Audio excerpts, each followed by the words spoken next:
Welcome back, fiction fans, to my podcast, Not Just Any Other Story. I'm Anita Capri, and I thank you so much for joining me for episode 2. Today we will be continuing with my novel, The Shopping Cart People, starting with chapter 3. I would also like to welcome today's guest, a very dear friend of mine, Cindy. Cindy is an educator, a mom, a wife, a grandmother. No, wait a minute. I mean a super educator, super mom, super wife, super grandmother, and I'm not exaggerating. She's smiling away here. She's one of the most fun and generous people I know, so I am truly appreciative of her being here today with us. So welcome, Cindy. Well, thank you, Nee. You're welcome. Of course, I call you Nee. That's your short name. I can't think of you as Anita. I don't know why. I feel very blessed and honored to be here with you. You're such a great friend, and I think the world of you, and I think the world of this book. Oh, thank you, Cindy. Just wrote an amazing book. It was so much fun. It was hilarious. I had to say I laughed pretty much on every page. Yeah. Well, you know what? So we're going to read chapter 3. Love that. And we'll have a little discussion, but I really want you to know that you can criticize. You don't have to just say what you liked, okay? Oh, I'm all about that. Excellent. Okay, so if you recall, listeners, that we left off at chapter 2 where Angel left the party, her sister's party, and she bumped into Les. But anyway, she has had some pretty intimate moments with Les in her teenagehood. So she left and ended up telling him that her name was Betty instead of Angel. And we'll just explain a little bit about that right now, starting in chapter 3. So chapter 3 is entitled, What's in a Name? Betty, Moira nodded her head disapprovingly as she said it. She had come over early the day after the party, as she usually did before church. Why would you lie to a complete stranger about your name? And if you're going to make up a name, couldn't you have thought of something like Sophia or Angelina or something? What's wrong with Betty? I retorted. Well, for starters, it just doesn't have that sexy, sophisticated ring to it. Just take a moment here and consider the implications of a name. I mean, what do men think of when they hear Sophia? Sophia Loren, I answered, confident that I was on the right track. She laughed, but craftily didn't answer my question. And so what do men think about when they hear Betty? I was almost afraid to hear the answer. Well, let's see now. She took her time considering the possibilities. Betty Rubble? Betty Ford? Betty Grable, I said, almost shouting. I was quite satisfied that I'd thought of at least one starlet with the name Betty. Now she was a beautiful actress. Most men your age don't even know who Betty Grable is, said Moira. They might. She gave me one of her I know better looks. Betty Boop. Do you want him to think of Betty Boop when he thinks of you? She was back at it. Betty Boop is very attractive. She's a cartoon character, Angel. At this, we both could not refrain from laughing full out loud.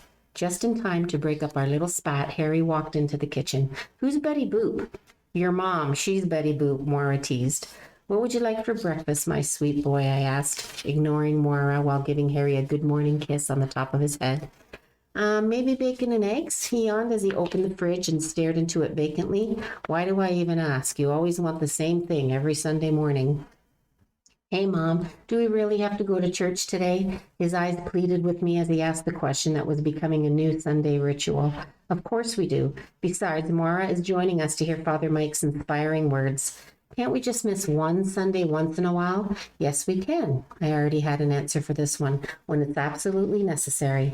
He trudged off down the hallway to his room, realizing that for the time being at least he was defeated. Might as well get dressed while I'm making you breakfast, I called out to him just before he closed his bedroom door. After Mass, and with forgiveness in my heart, I decided to drop in on Bev. Not only had I accused her of blabbing about my past, I also left without helping her with the huge mess at the end of the evening. There was an unspoken rule in my family that when one of us had a party, we always stayed to the end for the cleanup. When the door opened, a set of tired eyes greeted us. A moment passed, and Bev and I, both simultaneously, said sorry to each other and hugged. Struggling to hold back tears of guilt, I asked, Did it go really late last night? Yeah, pretty late. She motioned for us to come in out of the front entranceway. But it was great to see everyone, along with a few people from my past. Did those 2 guys I met think I was a total dork or what? I asked. I just told them you were on your period and they understood. What? My eyes must have popped out of my head, and I wondered if I'd forgiven her too quickly. A guilty smile betrayed her, and both Moira and Bev laughed heartily. You are evil, I said as the mood shifted from serious to playful. Harry looked slightly disgusted and decided to make a quick exit, saying, I'm going to find Brendan and Liz if you're going to talk about this women stuff. You'll find your little cousins out back, said Bev, winking at him. Sure, Aunt Bev. And make sure they're not digging in my garden again, Harry nodded as he headed out to the backyard. Bev's children, Brendan and Liz, were both miracle babies. For 3 years, Bev and Hans had tried to conceive. When it seemed unlikely that they would have any children, they decided to focus on their dream of opening a new bistro-style restaurant instead. This was a big change from the little dessert place they previously ran. Then one morning, a few days after the grand opening of Leo's place, named after Hans's late father, Bev woke up with a fierce bout of morning sickness. It was even more of a thrill when she discovered that she was carrying twins. Liz and Brendan were as close as any twins could be, but fought about everything. Though Liz seemed to be the more domineering, the two 6-year-olds were little spitfires, full of pep and vigor, much like their mother. I looked around and, to my astonishment, the house looked perfectly in order. One would never know that a party had taken place there just hours before. But that was just like Bev. Somehow she always managed to keep up the long hours at the restaurant and a busy schedule with her kids, although I suspected that Molly, the 16-year-old that lived next door, was making a killing in babysitting funds. Sorry I wasn't here for the cleanup, I said somewhat sheepishly. Yes, me too, Moira added. Is there anything we can do now? No, come and have some coffee and leftovers. Bev led the way into the kitchen. Both Moira and I licked our lips at the thought of Bev's homemade hors d'oeuvres and some fresh coffee. Hans was already in the kitchen reading the newspaper, holding a chocolate-covered croissant in one hand. He looked up over his coffee. Hey, this is déjà vu. Traces of chocolate could be seen on his front teeth. After a brief account from Hans about the party, Bev served up the leftover food, including the mini-sized chocolate croissant. Then, catching me right off guard, she said with an air of authority, Oh, and by the way, the 2 cute guys you met last night are not gay, and the blonde one, Colin, seems to have an eye for you, sis. Excuse me, but did I ask if they were gay? I couldn't believe she had read my thoughts from the previous night. No, you didn't, but one of the girls from work thought they were. I guess straight guys aren't allowed to be good looking and have incredible style at the same time, she laughed. Hey, Hans cut in. Does that mean I'm either ugly or have bad taste? Oh no, you're special, Hans, Moira took the liberty of answering, an obvious payback for the previous night's compliment. Getting back to the subject, Bev said, rolling her eyes. Colin asked about you afterwards, Angel. You're kidding. I was somewhat shocked, but a little pleased at the idea. Yeah, and their other friend, Les, showed up at the party, too. He was really nice. I could tell she was referring to the physical as well as his personality. You know, it's the weirdest thing, she continued. This guy, Les, he walks in. I see him from the other side of the room, and right away I recognize him. I thought, holy cow, it's Les Grierson from my hometown. I couldn't believe it. What are the odds that he would show up here at my party? He was like the hottest guy in high school. Do you remember him, Angel? I was so preoccupied asking myself the same question that I didn't answer her at first. What were the odds that Les, who grew up in small-town Ontario and then went off to university in the States, would be friends with a couple of guys from Toronto? And then these 2 guys from Toronto show up at my sister's restaurant. She invites them to her party, and they in turn invite Les to come, and then it's Les who just happens to be standing right in my path when I stormed out of the house. Everyone was staring at me as this chain of events played itself out in my mind. I knew I was not a good liar, and I did my best to play dumb about not knowing who Les was. I finally nodded a simple no. I didn't know him well, Beth continued. He was a year ahead of me in school, one of those untouchable types, the big jock on campus. Colin says he moved here from Vancouver recently. Vancouver, I thought to myself. I thought he'd been living in the States all this time. So how does he know you're 2 buddies if he just moved here? I asked, suddenly alive with curiosity. I had to ask the question. I had to know anything about him and how it came to be that out of nowhere, Les Grierson happened to walk right into my life again after so many years, and apparently after living in so many cities. I'm not sure, she replied, one eyebrow raised. Colin and Rishi seem to know him quite well. I think they're all business associates. Bankers and accountants, maybe? Anyway, she said, her contemplative expression now turning to excitement, as if she had one more juicy piece of gossip to share. The weirdest thing happened. He said he met someone named Betty here last night. He asked who she was. Really? I cut in, trying to sound casually curious. Yeah, and I don't know anyone named Betty, and I'm pretty sure no one brought someone with them named Betty. Bev furrowed her eyebrows, and Hans peered over his newspaper once again, looking at Moira and me, his stare laced with suspicion. Les said she was leaving the party, Bev continued, twitching her nose and making a pouting face, the way she always did when she was determined to figure something out. In this case, it was the mystery of the party crasher. Maybe someone crashed the party and you didn't know, Moira suggested, and then with a smooth turn of her head, looked at me, her half-upturned lip betraying that she was utterly amused by the whole conversation. I doubt that, Hans interjected. You don't miss a thing, Bev. Well, whoever she is, Moira said, maybe she'll crash another one of our parties, and then we'll find out who she is. Then she turned to me again, and with a hidden sarcasm that only I was privileged enough to recognize, she asked, What do you think, Angel? Who do you think this Betty person was? Wasn't it just like Moira to toy with me in this way? I could tell she was enjoying my discomfiting predicament. Don't know was all I could answer as I glared at her from across the table. So that's the end of chapter 3, shorter one. Yeah. Should I continue, or do you want to say anything? Yeah. Do I want to say anything? I love this chapter. Sorry, I wasn't sure if this was still on. No, I thought it was wonderful. It shows the relationship between the two sisters. Yeah, for sure. Definitely. And it shows, Bev, and it reminds me, Bev, how clean she was, because that's how you are with your home.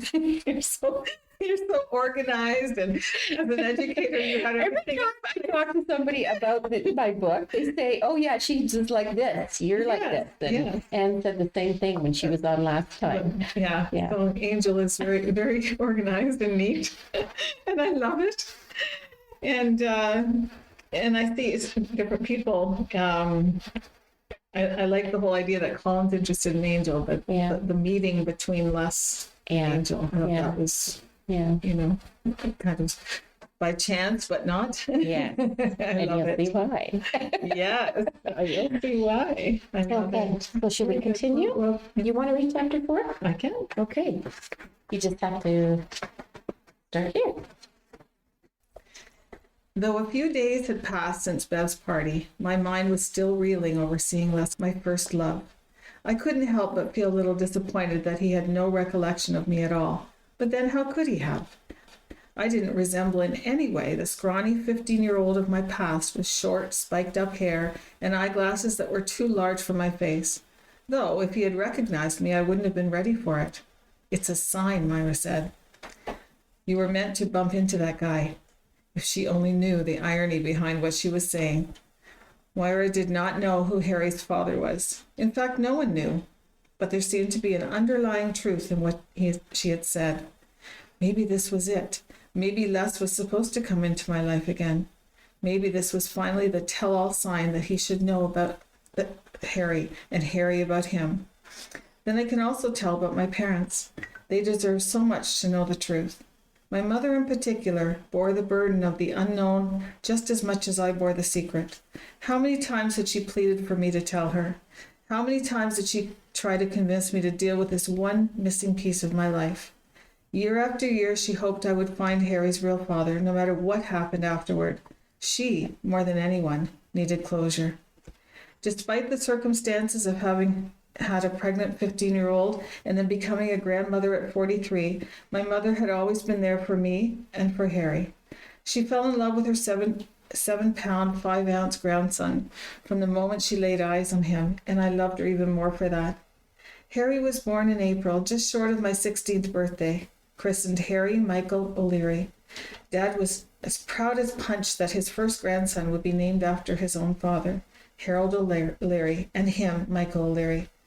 At the time, I knew it was some sort of act of retribution to name my first baby after my father and my grandfather. Now I couldn't imagine calling him by any other name. Dad doted on Harry from the moment he was born, but his quiet way with babies was in dire contrast to the unceasing oohs and ahs of the woman in our family.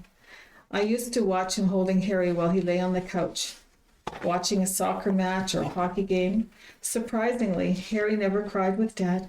I knew that no grandfather could love a grandson more, though it had been my father who had the most difficult time forgiving me during my pregnancy and for some time after Harry was born. He was so heartbroken over having a pregnant teenage daughter that I could barely stand to be in the same room with him.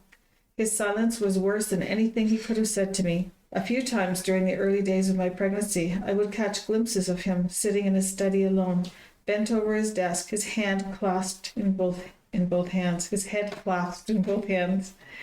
It was pure anguish. I didn't think he would ever forgive me. He did, of course, but it had taken a toll on him and on our relationship.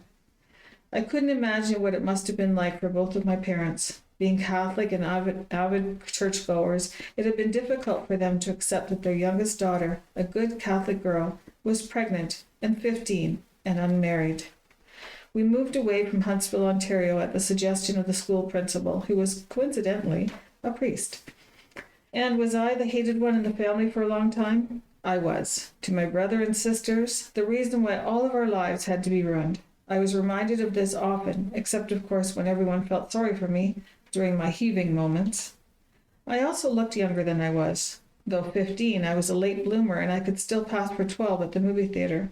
When my belly started to pop out, people, especially women, would point and whisper when they noticed such a young thing with that to deal with. Just about the only thing I was thankful for during my pregnancy were my big breasts. Well, they were at least bigger. Without a doubt, the greatest hardship for both my mother and father was my uncompromising position of keeping the identity of Harry's father a secret. It wasn't just that they had a pregnant teenage daughter, but there was no one they could blame for deflowering their innocent little girl. This was almost more than they could bear. I spent many nights in my bed awake, crying over their pain, then the realization that the teen years no longer existed for me. Why did I never tell them? It made sense to me at the time not to tell anyone, including the father of my unborn baby. Things would have turned out much differently, but not necessarily better. I was glad to have been able to keep the image of Les Grierson on a pedestal all these years.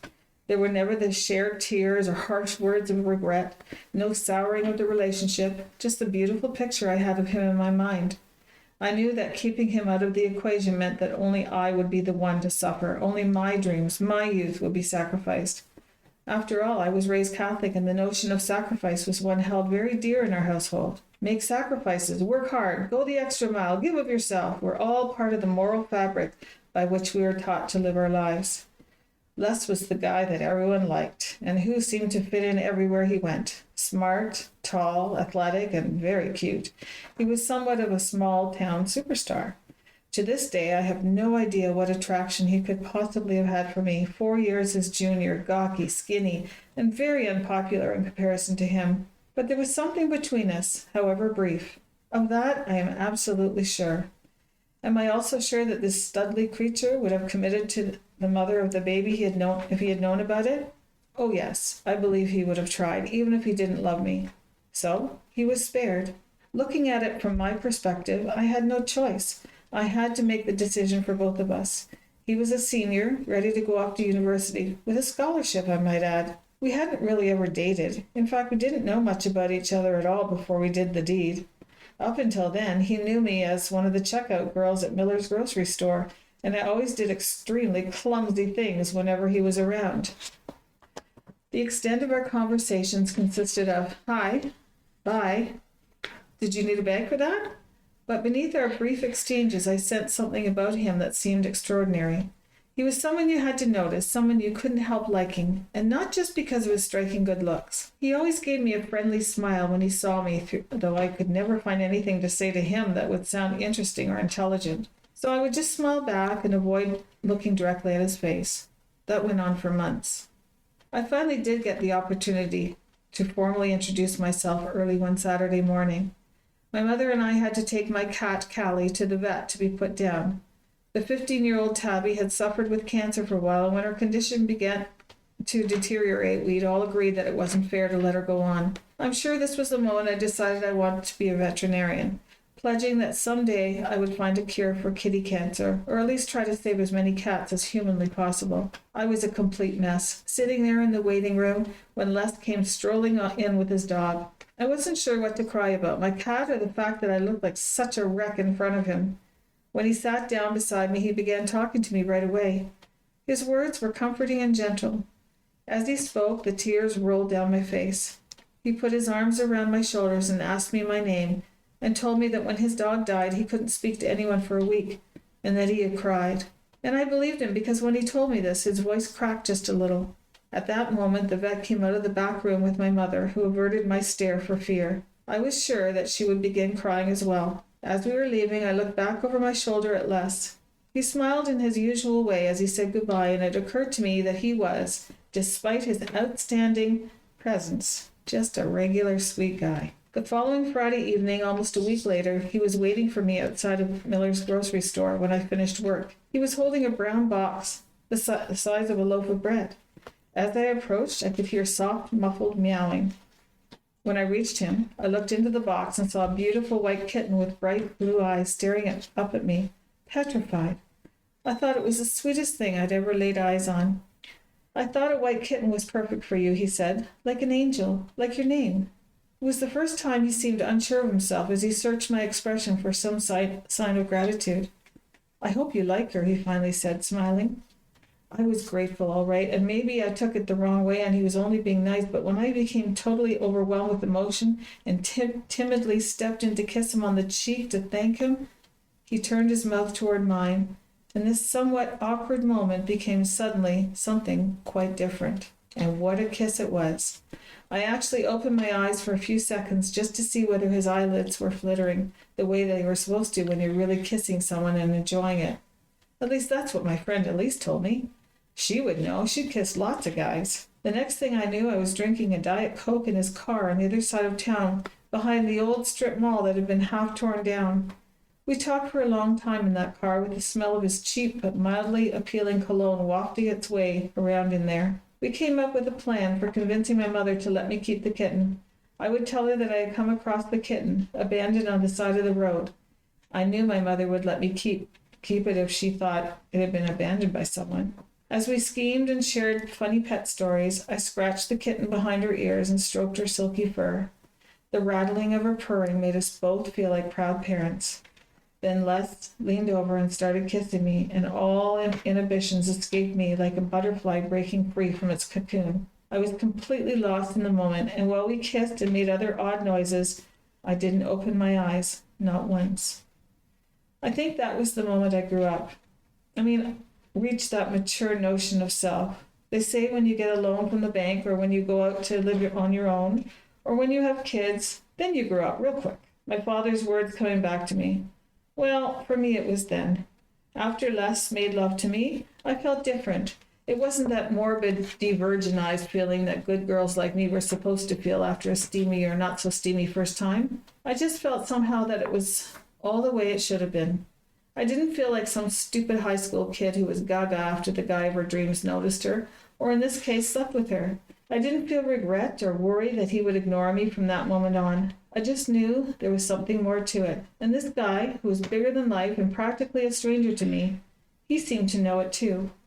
Was I being a naive idiot? Perhaps.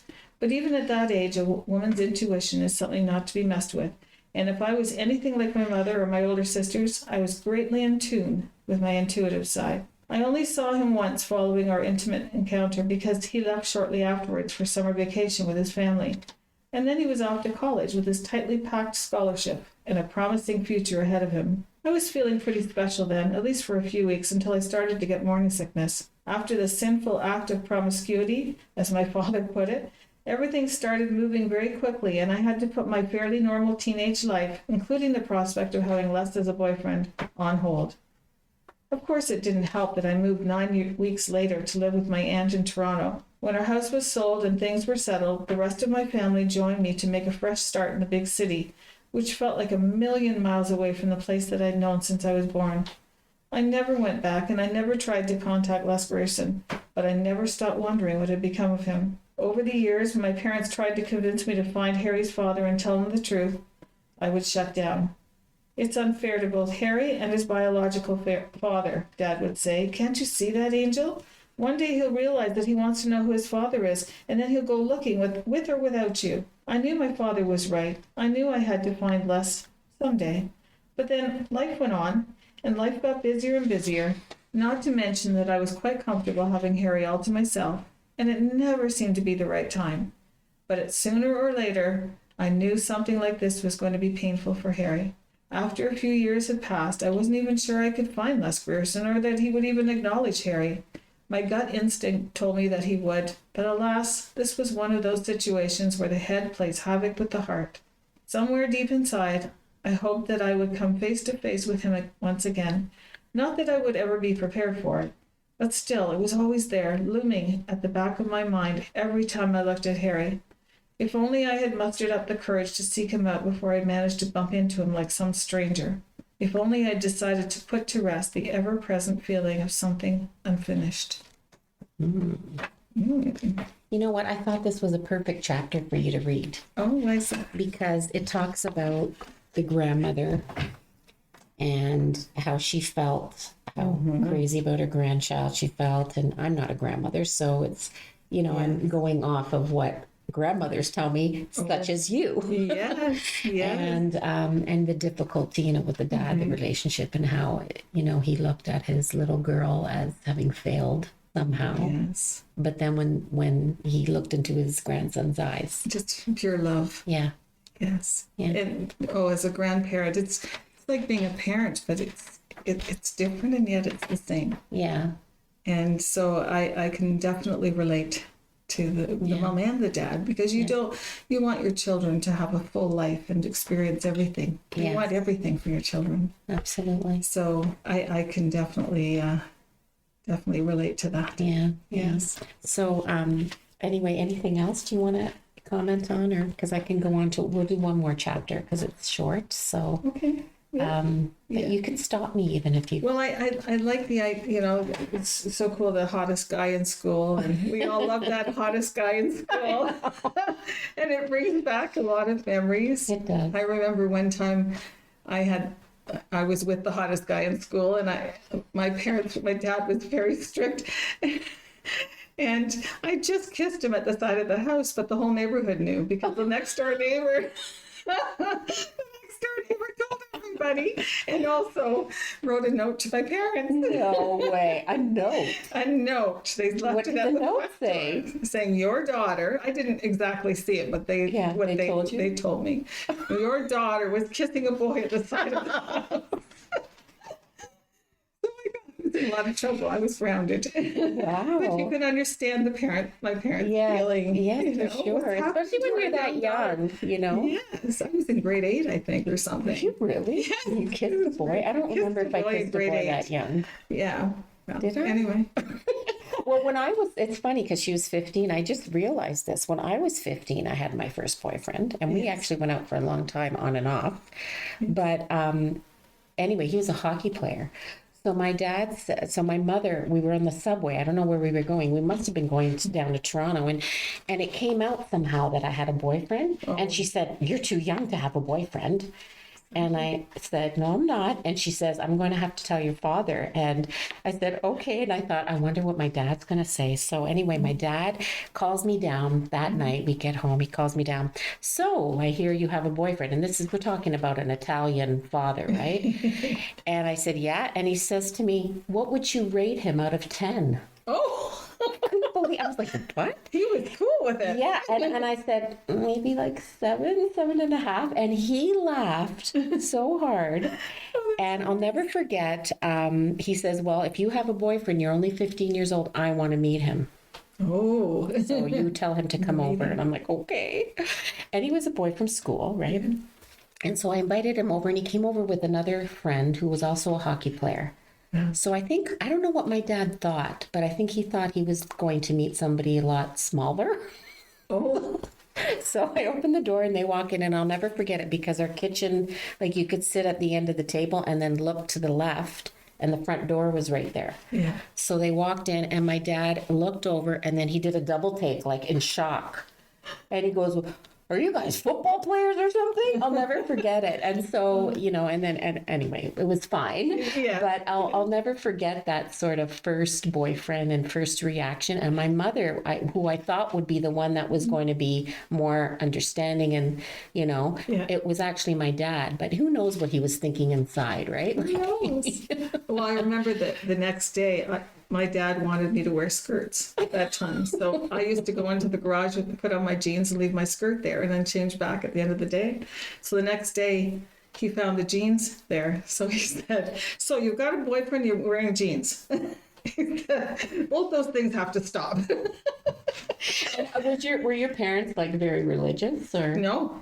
Oh, No. yeah. He was just very strict. Yeah, well, it was a That's the a lot time. of things. It was a sign of the time. Yes. I mean, He was a would great we dad. also be that way as parents? I think I course. had boys, so it's Yeah. a bit different. I don't know how I think I would have been. No, I reacted. My daughter was 15, and Yeah. I said, "You're not allowed to go to his house. You're not Yeah. allowed all these restrictions." And I Yeah. think, I think we're all protecting our kids. Yeah. So I understand my dad's, Yeah, of but I course. still laugh about But it. you know what my mother used to say to me, bless her heart? She used to say, Anita, because she used to call me Anita, you have to trust your kids, You do. because if you don't, do. they'll just do it behind your back. Absolutely. Yeah, Absolutely. they were good parents, my parents. Yes. And so we're very supportive, my parents were too, Yeah. very supportive. Yeah. But I think that kind of thing, Yeah. they're getting older quickly Yeah.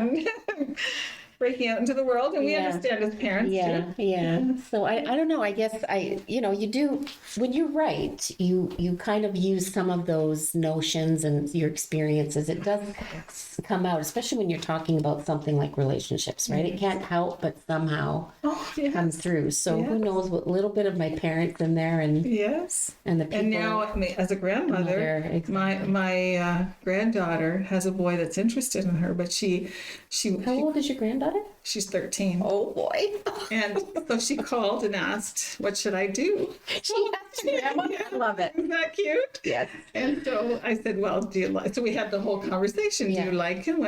And she said, "Well, I like him as a person, but I'm not ready." And I said, "Then you just tell him that." So she did, and Yeah. so now he doesn't hang out with her as much, but Yeah. they're still friends. It's kind of. important to teach kids the language that they need They to need use. to know, They need yes. to actually get the phrasing and Yes. the language too, because they don't have the words. They're not mature enough to have the don't. words. Sometimes we have to teach them And the at words. that age, they just might hold hands if they're, Yeah. and then, but Remember that's those it. days? I know.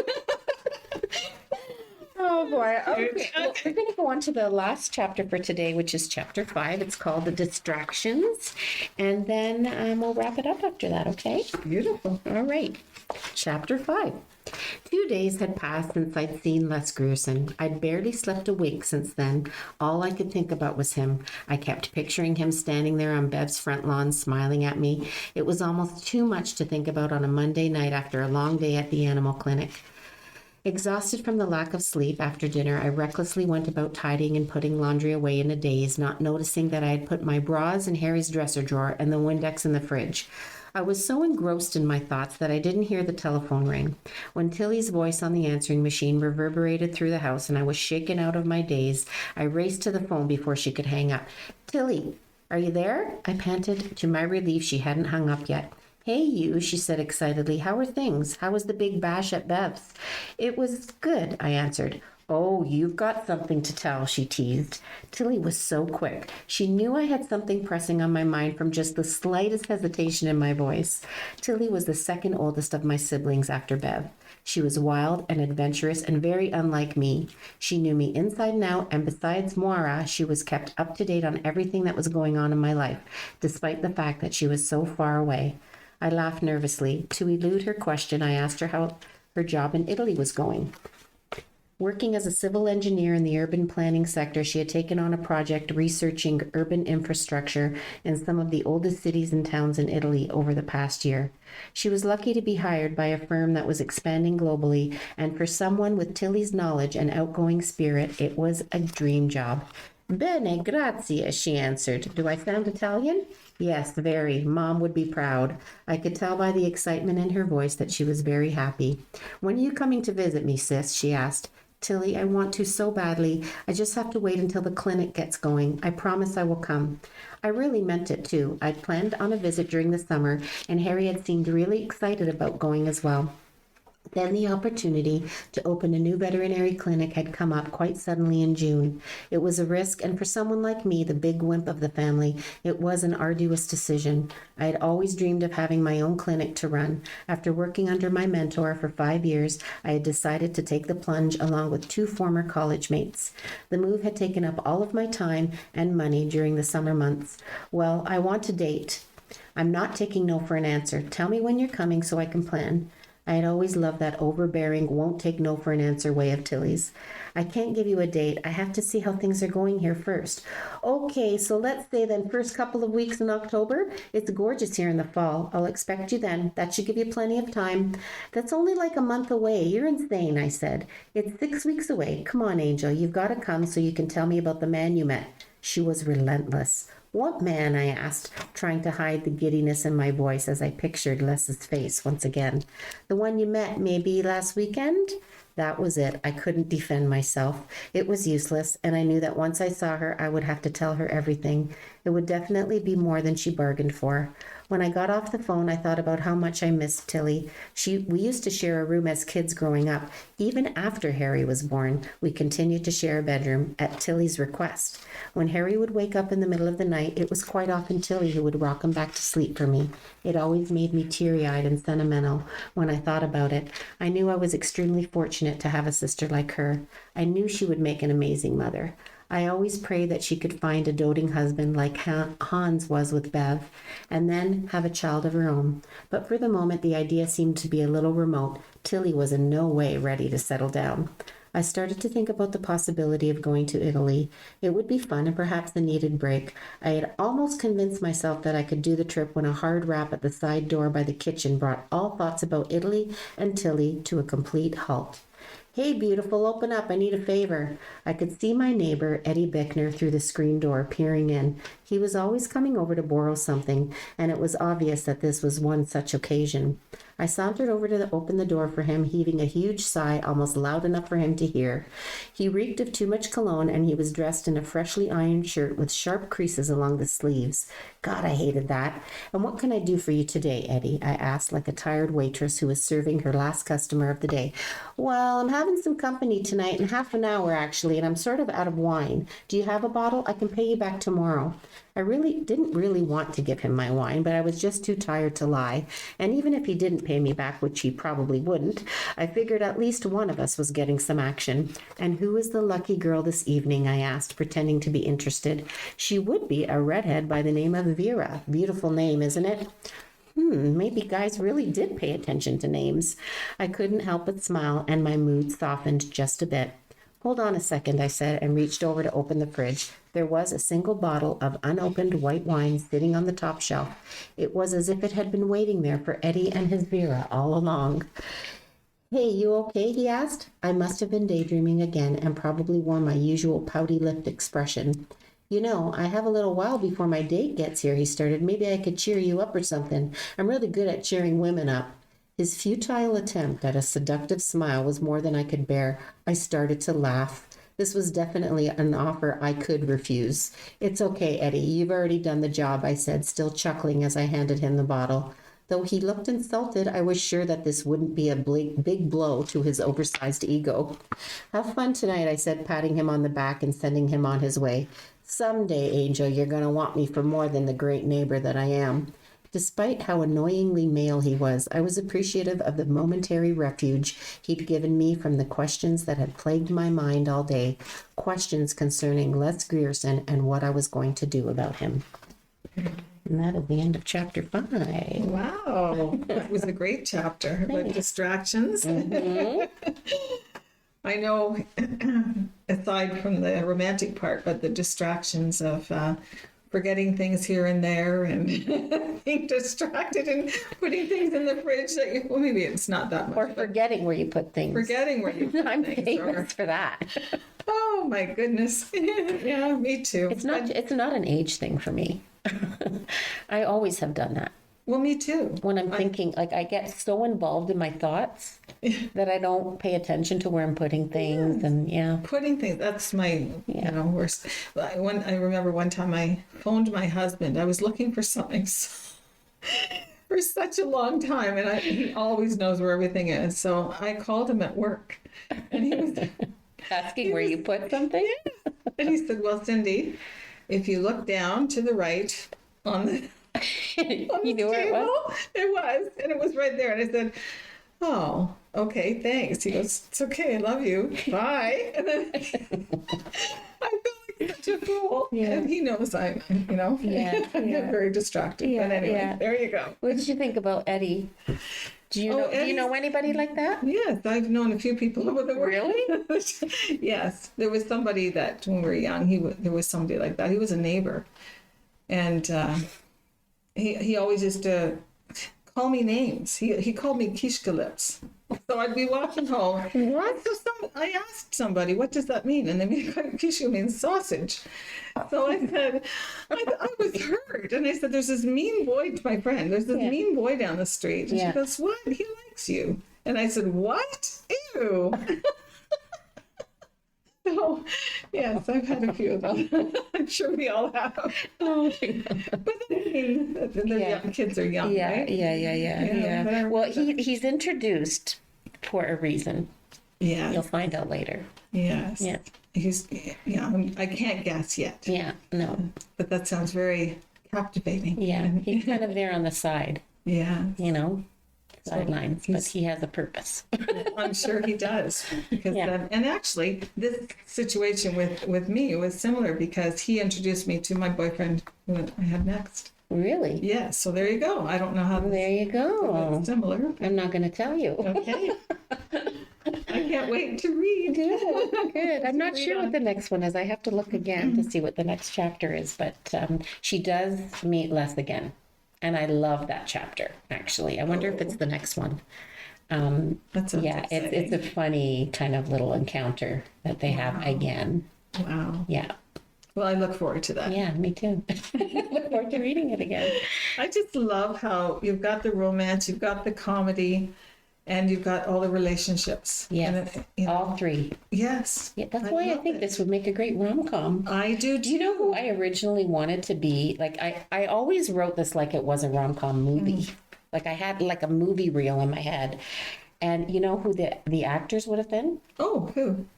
My sweetheart, Josh Duhamel. Yes, Duhamel. Yes. You know him? He's in the new rom-com with Jennifer Lopez. Well, I saw that the other night. Yeah, and me he's too. very good. Yeah, this would have been like years ago though, so he would have been obviously Younger. that age, more Right. that age. Yes. Mind you, he still looks phenomenal. He does. Yes, he My does. kids actually go, "Ma, your sweetheart's on." I don't know why they do that. They know I think he's so beautiful. And the female actress would have been Isla Fisher.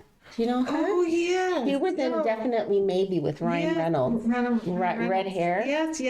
That's who I She's pictured. Very good. Yeah. Yes. She's beautiful, Because she's got cute. that innocent quality. Yeah. But she's also, So those were the two characters that I would have wanted to play the movie roles. Right. Yeah, That would be amazing. Yeah. Well, they probably still could. I don't know what she's like now, but I mean, you know, yes. they're older now. They're older in their 30s. Yeah.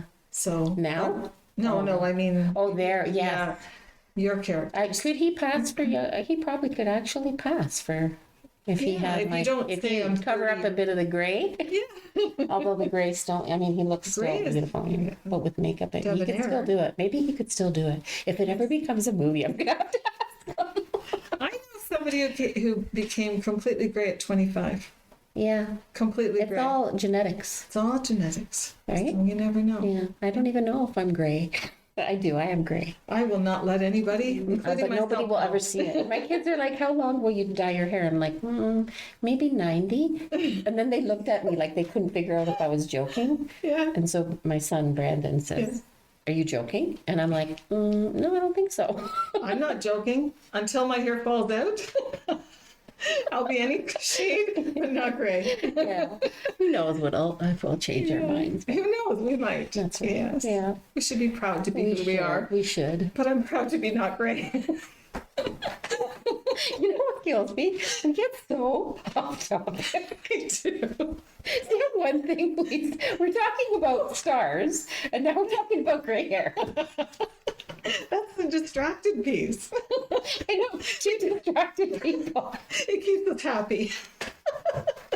We always end up like this. That's what we do. And then we start giggling. I know, and then we can't stop. So Oh my God. back to Angel. Angel. Oh God, I'm crying now. I wish her the best. I can't wait to read her Yeah. future. You'll have to. Yes, Yeah, I'm because you read excited. this a while ago, so you I- probably forgot yeah. what the next chapters Well, are. I actually remember some of it. And you know what? I remember when I read it the first time. I'd forgotten a lot of it, but it's coming back now. Yeah. I just read Yeah. the past few chapters, but I love it. Yeah, And it is thanks. a rom-com, and it has to be a movie. It has to be. I always It has thought to as a be. movie. It has to Always. be. Like honestly, the funny little Yeah. things. you Down know, to the shopping cart, how it looks. Absolutely. Like I can see Like, the shopping can't you cart. see the movie when it started and they're in the parking Yes, lot? Can't you see yes. that being a funny little thing with the two friends? Like, he's gonna ditch it, don't you know? Yeah. Like, I can No, totally it's see that. definitely a rom-com. Yeah. Oh, we'll have to Yeah. figure out some way Yeah. to make that happen. Rom-com, shopping cart people. All right, well, we're going to end it there, I think. And I want to thank you so much for taking the time today. I know you're super busy because you're super everything, Oh, just but you like took you, the time Lee, just to like do you. this. And I have to tell you, and anybody who's listening, that I can't, you awe me. Talk about You are me. super mom. So we're doing it, but super mom, super educator, super.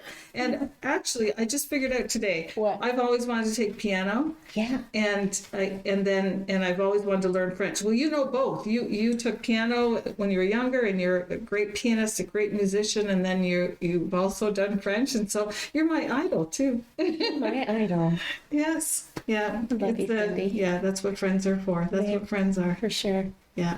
One of my besties. Yeah. We're hugging. We're hugging. Yes. A lot of huggable moments. Oh, yeah. Anne and I had a little huggable moment there too. There you go. She was on last time. Yes. Next will be probably my sister.